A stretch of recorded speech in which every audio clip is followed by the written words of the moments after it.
Okay, everybody, so we are back. The second day of the Ashish and Ryan Sports and Political Podcast. And we're very excited to be joined by the viewers here.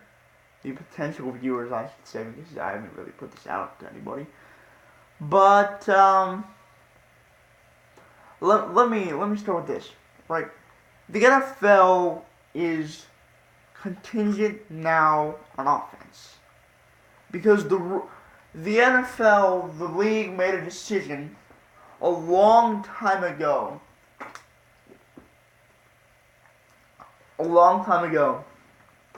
To make this an offensive league. Because that's what brings eyeballs, that's what makes personalities, that's how jerseys are sold, that's how people watch, that's why tickets are bought. That's why the NBA has been so successful. The NFL, by making it an offensive league, makes certain players more appealing and stand out more than others, and makes it a more star-driven or personality-driven sport as a result, because it's more individuals making plays than a team winning a game, right? And that's what fantasy football has done. That's what fantasy football has done. Vegas has done this to a certain extent, and that's also what the rule changes have done. It's made it a much more appealing game, a much more star-driven game, and a much more more fun to watch game because of the way it's played now. All right. So with that being said, the need for a quarterback has become paramount. In the Lombardi days, you didn't need the great quarterback. Terry Bradshaw wasn't great. He was great in his time, but he wasn't great. Neither was Johnny Unitas. You know why? You ran the ball. A lot. You ran the ball at a very high rate because you couldn't complete a pass due to the rules. It wasn't about play design, it wasn't about skill, it was about physicality. And now with the rule changes, they're begging you to draft the pocket quarterback that's able to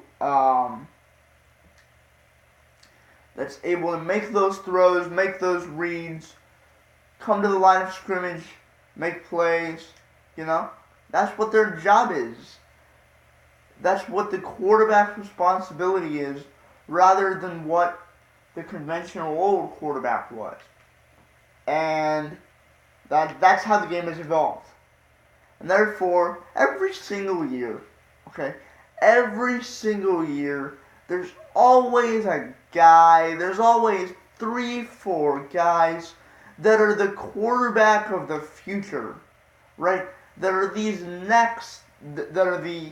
next Brady's, the next Mannings, right? And we're seeing it with Jared Goff and Carson Wentz.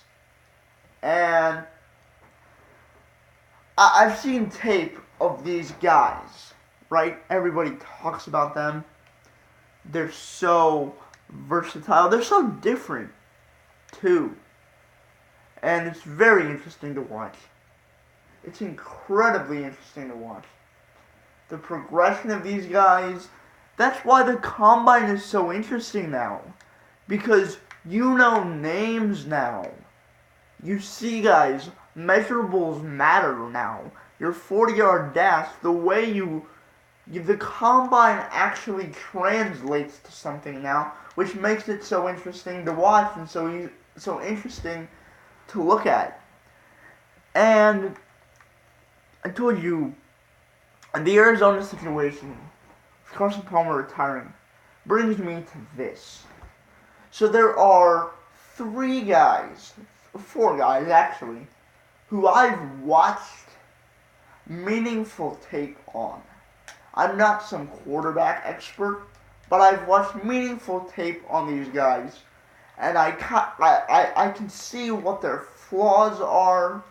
I can also see what their weaknesses are, and I'm going to tell you where they get drafted, where they should get drafted, and how they're going to fare as a result. First, let me start with the California pretty boy, Sam Darnold. Alright, so I saw Sam Darnold against Texas. I saw Sam Darnold against Ohio State. I saw Sam Darnold against Stanford. I've watched good tape on the guy. He's good. He's very good. Okay? He's very good at making NFL throws, but they're the throws that any quarterback can make. Like, he's impressive for college. I don't think he's a very good NFL player because, first of all, against Ohio State, the offensive line didn't do him any favors. But at some point, if you're a play caller, try rolling out, will you? Like, come on. I don't like him at the line of scrimmage. I really don't. I don't think that Sam Darnold is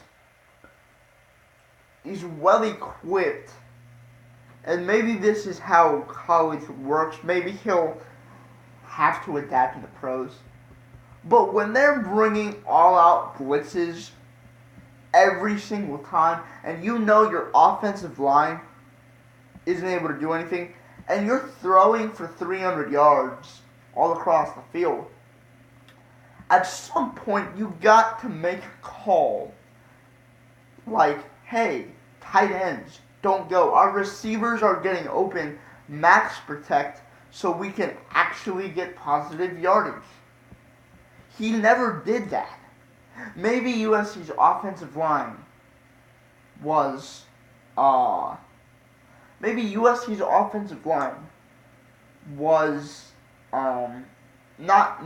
that great, even with the max protect, but I never saw it. So that's pre-snap adjustment. That's one thing. Post-snap. My gosh. He has great touch on throws. With the sideline acting as a defender, he puts the ball in places where the receiver can go get it and no one else can. Very impressive, right? But where he's going to be drafted, they're not going to have an offensive line. He's going to have to adapt. He's going to have to get the ball out quick.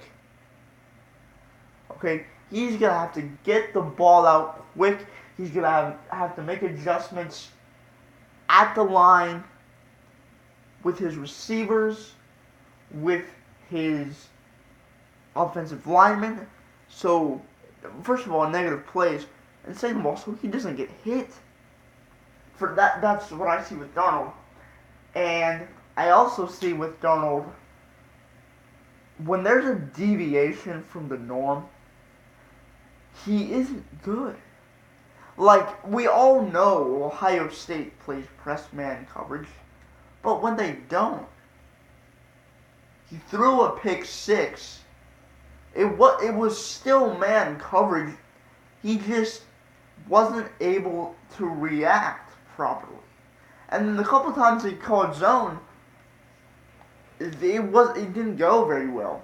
The couple times Shiano called zone, it didn't go very well for Darnold. So I think he's got to work better with making adjustments pre and post snap. But what he has is arm strength and accuracy. No one can teach that. I think those are very tangible skills. I think he'll be drafted number 1 overall. I think he'll play for Cleveland. I don't think he'll be very good in Cleveland. I think he'll be traded. He'll have a decent career to wherever he's traded. I think he might become a multi-time Pro Bowler. Hall of Fame. It's very difficult for me to say that. But if he gets out of Cleveland fast enough, I think he's got a good shot. I think he'd be very good in a place like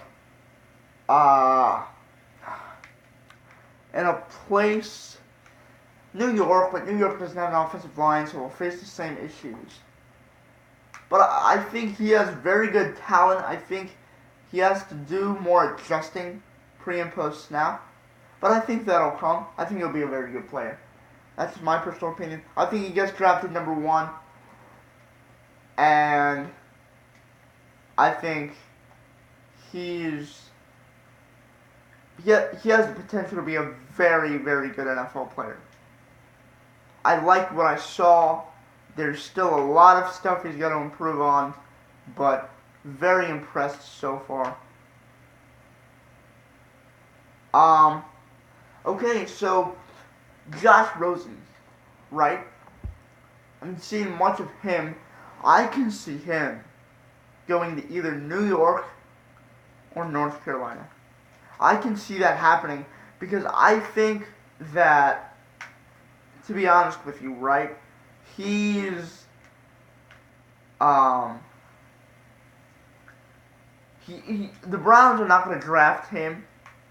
He's less turnover prone, as far as I've heard. The little bit I've seen of him, he anticipates sometimes to a fault, but he anticipates extremely well based on what I've seen. I think he is going to be, if he goes to a place where they have decent offensive skill players, a multi-time Pro Bowl quarterback, he's that guy. I think Rosen is that guy. I know people have questions about his character and stuff like that, but the little I've seen of him, and if he gets around a good staff, man oh man, is he going to be good.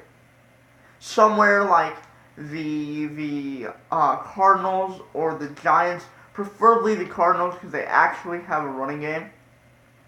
Man, he's going to be a special player. I really like Josh Rosen. The little I've seen of him, he's less turnover prone. He has a lower upside, I would say, but his peak, I think, is larger than Darnold's because he's a very good pocket quarterback. Darnold, they talk about his mobility. I saw that on one play. That's it. What I see from Sam Darnold is not Aaron Rodgers. They're trying to make it. People are making his mobility a bigger thing than it already is. It's not. He's mobile enough, but he's not Aaron Rodgers mobile. So that's not a major attribute for him. That's one thing. And I already talked about Baker Mayfield. It's more about where he gets drafted. Baker Mayfield may get drafted number 1. At number 1, he'll suck. Okay? He's not going to do well in Cleveland. He'll do well, I think, New York. Again, I keep saying New York or Arizona. He'll do well in either place because he has that Oklahoma-type offense, especially in Arizona, where you have escapability from the rush. Very important. Very, very important in Arizona. Warm weather, right? He's got offensive personnel. He has actual wide receivers. John Brown, right? Larry Fitzgerald, right? And then, what's his name? David Johnson, one of the top running backs in the NFL. That, if he goes there, I think it works out really, really well for him. And I have a feeling that whoever is going to be the coach is a protege of Bruce Arians. Offensive staff, right? Skill, talent, escapability in a division where you need that. He might be the next Russell Wilson if he goes there. But, like I said yesterday, I don't think he is that guy.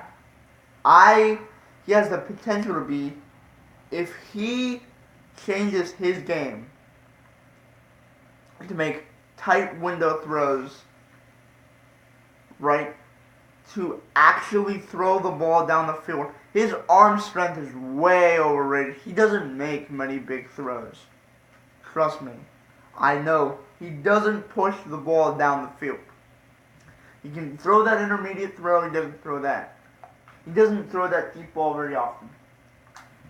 And when things don't go well, how's he going to react? I don't know. Off the field issues, I don't know. Especially with a grown man rush. Physically, I don't think he'll be able to take hits. And with the way he is, if he's unwilling to make certain throws, if he can't gain arm strength, and if he decides to escape before he actually should escape, he's going to get hit a lot. He doesn't seem very fast because he doesn't outrun people. I haven't seen that. He's very tricky, but he's not very... People are able to catch up to him, but he's very smooth in his movements. So I think he's not going to be a good fit anywhere he goes. But if he develops his game, I think he has potential. Let me tell you this. I think all of these quarterbacks have the potential to be great. I think that Darnold will be good, Rosen will be great, and that Mayfield will be an average and will probably become a backup fairly quickly because I don't think he'll be willing to adapt due to his competitive nature. The personality rubs me the wrong way off the field and on the field. I just don't like it. He's got to change and he's got to be in a perfect situation for it to work. For him to be good in the first place. So I think it's a stretch for Baker Mayfield. But I do see potential there. I think it could work. So, but I do hope it works. Because you always want to see stars. You always want the league to have stars. Very important. And I hope all three of those guys are good. Josh Allen. I think he'll be good. But he's not like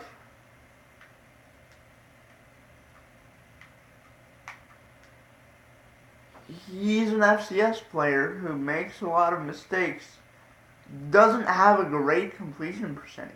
He has a strong arm. I can't believe these people talking about how because he has a strong arm he's going to be good. Like, are you kidding me? Are you kidding me? I don't... He can put the ball in places due to his arm strength. But I don't know much about him reading a defense. I don't think he's very good at that. Because simply by his completion percentage in the FCS. I don't think Josh Allen's going to be very good either. I think Baker Mayfield will be better than Josh Allen. I think Josh Allen will be a bust. I think Baker Mayfield will be a backup, worst case, best case, Russell Wilson-like. I think Darnold will be a very, very good player. I think the only reason he won't be a great player is because he'll be in Cleveland. And I think Rosen, he's great. I'm sold on him. Anticipation, accuracy. Obviously, he is able to read a defense. And he has all those skills. He has skills that translate to becoming a great NFL quarterback. He doesn't have pocket, he doesn't have like escapability, but I think with the teams he's going to land with, he'll have a much better supporting cast, and he's going to be a much, much better player than what people think he is. I think he's going to be better than Darnold. I think he's going to be a great quarterback, possibly Hall of Fame type. So that's where I am with him. I think this is a very intriguing class. We haven't even gotten to people like Saquon Barkley and who's the other guy? Bradley Chubb, major draft prospects such as them.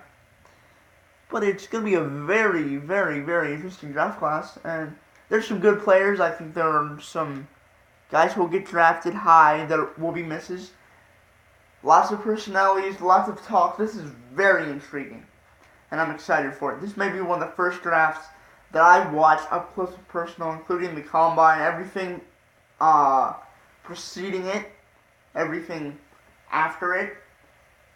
I'm hyped, man. This is the beginning of a new era in NFL, with all the old quarterbacks kind of leaving, and I think this will set the stage, along with last year's draft, along with last year's quarterback draft specifically, for a new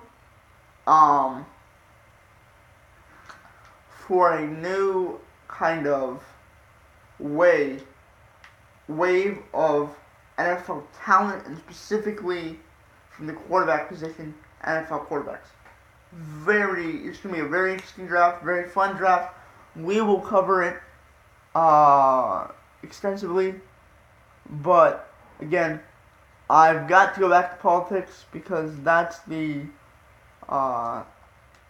topic of the hour, topic of the day. We have a lot to talk about there. So, I will continue in just a few short minutes. Back to the Ashish and Ryan show with more after this.